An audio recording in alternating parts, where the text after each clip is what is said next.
बिस्मिल्लाहिर्रहमानिर्रहीम।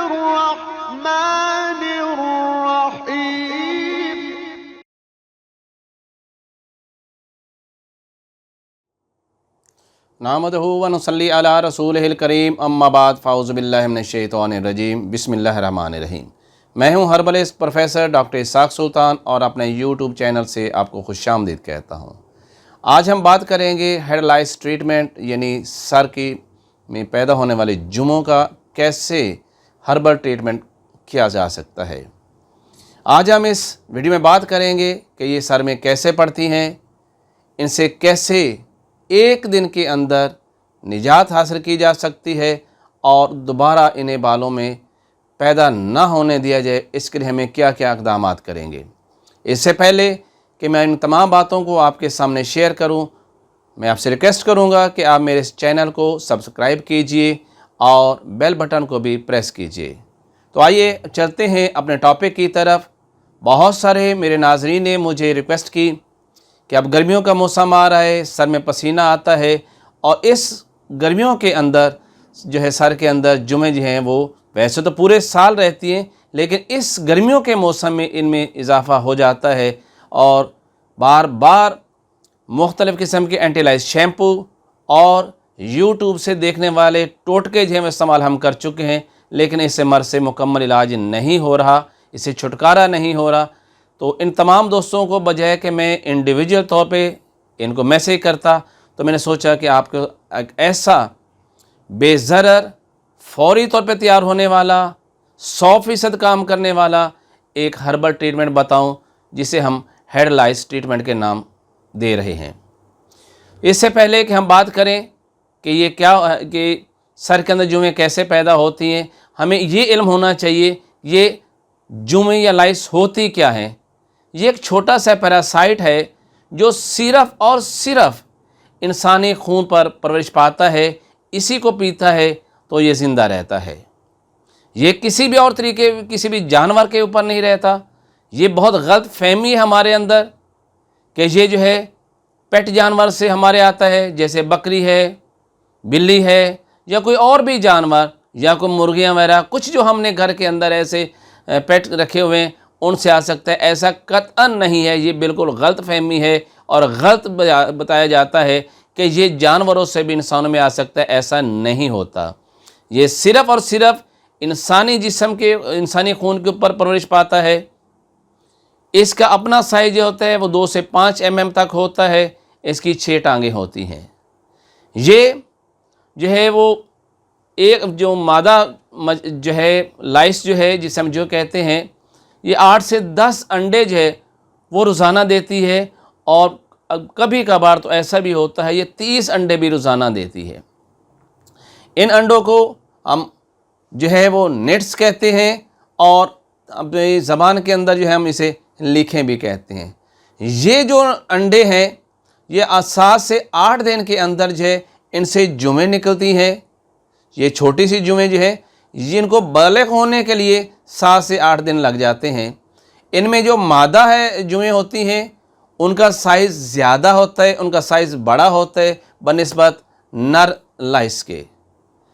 ये इनकी अपनी नॉर्मल लाइफ जो है वो 30 से 35 दिन होती है।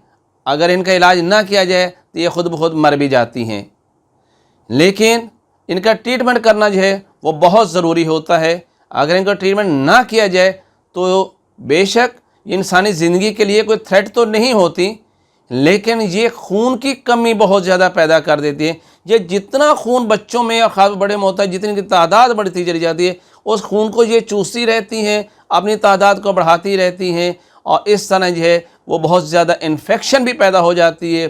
सर को जब ख़ास पर ये गर्मी हो, जब सर को खुजाया जाए तो सर में ज़ख़म होते हैं। ये पसीना और ऊपर से ये पॉल्यूशन जो है जब ये सर के अंदर ऐड हो जाती है तो यहाँ पर बहुत सारी और जो हैं वो सर की जल्द की बीमारियाँ भी पैदा हो सकती हैं। उन ज़ख्मों के अंदर पस भी पड़ सकती है। यानी एक जुमें ये बहुत सारी बीमारियाँ भी पैदा करती है। इसके लिए हम देखते हैं कि इसके सिम्टम्स क्या होते हैं, इसकी अलामात क्या होती हैं अगर ये सर में पैदा हो जाए। पहली अलामत तो ये होती है कि इसके अंदर जो है वो गुदगुदी होती है, हल्की हल्की जो है वो इंसान को लज्जत सी महसूस होती है, बार बार इंसान जो है वो सर के अंदर जो है वो खारिश जो है वो उसको हल्की हल्की जो है वो गुदगुदी करता है, जब अपने सर को सुलाता है। लेकिन जब ये काटती है इंसान के सर के अंदर तो फिर खारिश होती है। खारिश दरअसल वो रिएक्शन होता है जो कि जुओं के काटने से होता है। जुएँ जो हैं वो ज़्यादातर जो है वो रात के अंधेरे के अंदर जो है वो रहना ज़्यादा पसंद करती हैं, वो ज़्यादा एक्टिव हो जाती हैं, वो ज़्यादा चलना शुरू हो जाती हैं, वो ज़्यादा काटती हैं इंसान के जो स्कल है यानी सर की जिल्द की। यही वजह है कि दिन को तो खारिश इतनी नहीं होती, लेकिन रात को जो है वो खारिश बहुत ज़्यादा होती है और बच्चे बार बार जो है वो सर को खुजाते हैं, इतना खुजाते हैं कि सर के अंदर ज़ख़म तक हो जाते हैं। अगर हमें ये बचना है कि हमें अगर चाहते हैं कि हम इस लाइसे से बच जाएं, तो मैं आपको ये ज़रूर कहूँगा कि स्कूल जाने वाले बच्चे जो हैं उनको ख़ास तौर पे ये बताइए कि ऐसे बच्चों के साथ मत मिक्सअप होकर बैठे जिनके सर के अंदर जुएँ होती हैं। हेड टू हेड कांटेक्ट नहीं होना चाहिए, यानी वो बच्चे जिनके सर के अंदर जुएँ हैं उनके सर के साथ तो कभी भी हेड टू हेड कांटेक्ट ना करें, कभी उनके सर के साथ बालों के साथ खेलने की कोशिश ना करें। घर के अंदर जो है उससे भी ये है कि जिनके सर के अंदर के जुएँ हैं उनको चाहिए कि अपना पिलो बिल्कुल अलग कर लें, अपना कंघा बिल्कुल अलग कर लें, अपना ब्रश बिल्कुल अलग करें और अपना जो है हेलमेट जो है वो भी बिल्कुल किसी दूसरे को यूज़ ना करने दें, इसको ख़ुद ही वो कैरी करें। और एक चीज़ और बताऊं कि आप जब इसका ट्रीटमेंट करते हैं घर में अगर किसी एक को भी ये हेड लाइसिस है तो आप उसका ट्रीटमेंट कर दिया तो फिर लाजमी तौर पे आपको चाहिए कि उनके जो पिलो के कवर हैं, जो बेड शीट्स वगैरह हैं, उनको फौरी तौर पर धो दें, क्योंकि ये लाइसिस या जुएँ जो हैं ये 2 दिन तक बग़ैर कुछ खाए पिए ज़िंदा रहती हैं। ये जुएँ ना तो उड़ती हैं, ना ये जंप लगाती हैं, बल्कि ये क्रॉलिंग करती हैं, यानी ये रेंगती हैं।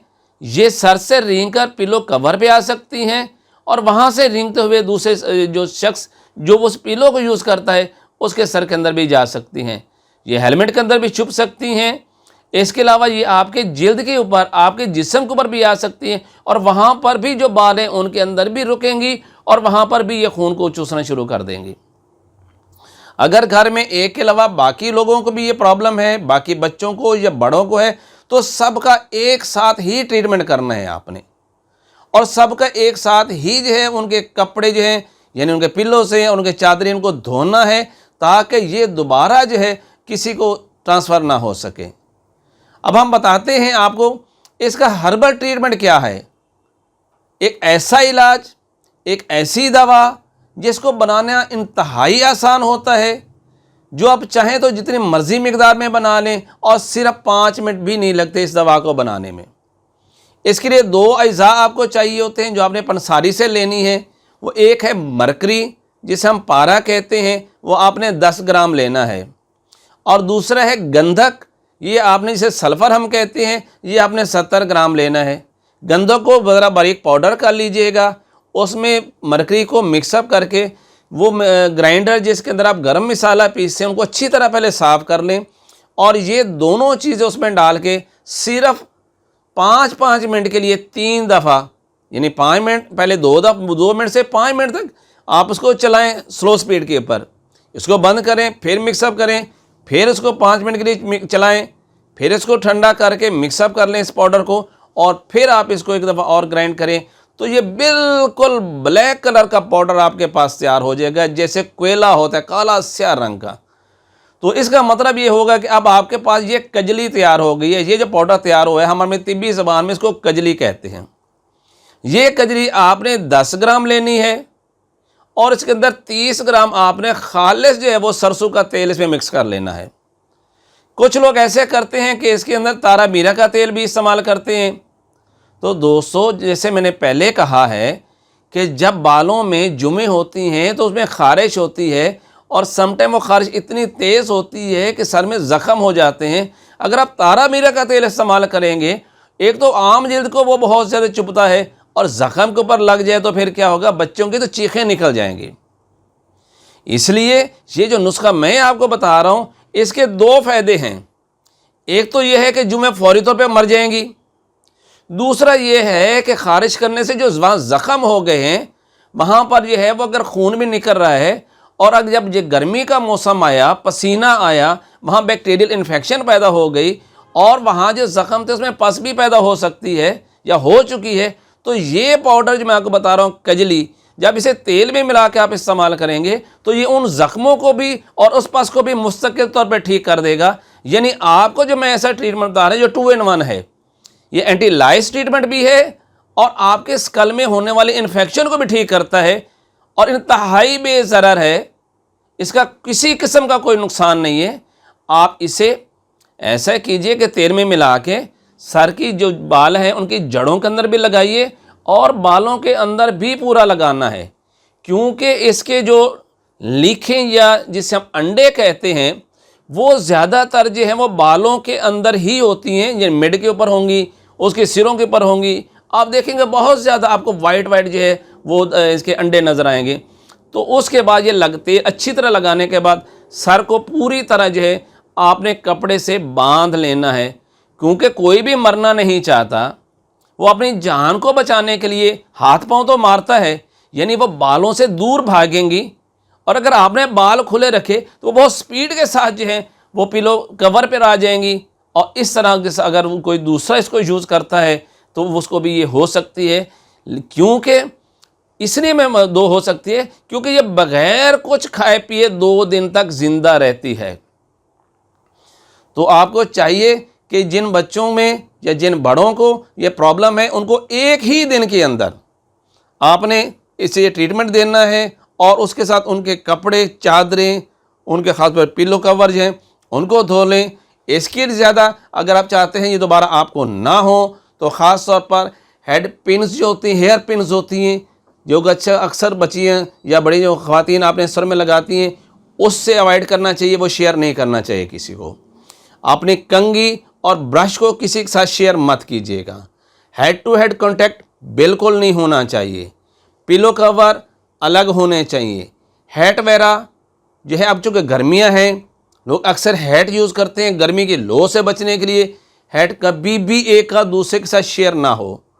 इस तरह हेलमेट जो है ड्राइव करते हुए मोटरसाइकिल जो आप यूज़ करते हैं, एक घर में अगर एक बंदा है जिसको लाइसेंस हैं, जुम्मे हैं, वो कभी भी उसका जो हेलमेट यूज़ ना करे, क्योंकि ये उसके अंदर, उसके सर के अंदर भी जाएंगी और उसके अंदर भी इन्फेक्शन पैदा कर देंगी।